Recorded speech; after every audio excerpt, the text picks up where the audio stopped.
Сын главы Чечни Рамзана Кадырова прошел древний ритуал и стал мужчиной. Из глубины многовековой истории чеченского народа нам осталось множество преданий о кодексе чести настоящего горца Кьонаха.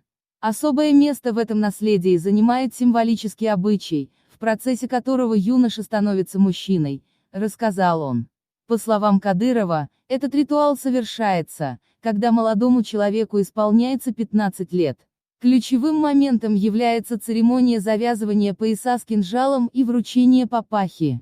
Пояс и кинжал означают честь и достоинство, доблесть и отвагу. При этом отмечается, что кинжал можно достать лишь тогда, когда потребуется встать на защиту справедливости. На своей странице в соцсетях Рамзан Кадыров также разместил видео с церемонии. На опубликованных кадрах можно заметить, что чеченский лидер очень растроган важным моментом в жизни сына. Мать молодого человека Медни Кадырова и бабушка Аймани Несиевна не могли сдержать слез. К торжественному мероприятию женщины шили для Ахмата белоснежную бурку.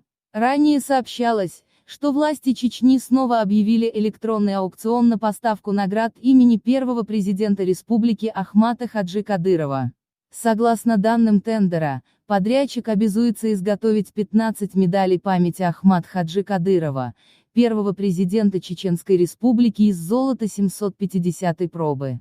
Лицевую сторону награды украсит портрет бывшего главы Чечни, а на обратной будет размещена его цитата: «Патриотизм доказывается не словами, а делом». Колодки медалей выполнят в виде флага республики и инкрустируют 54 изумрудами, 36 рубинами и 18 бриллиантами. Подпишите на наш канал и ждите радостные новости.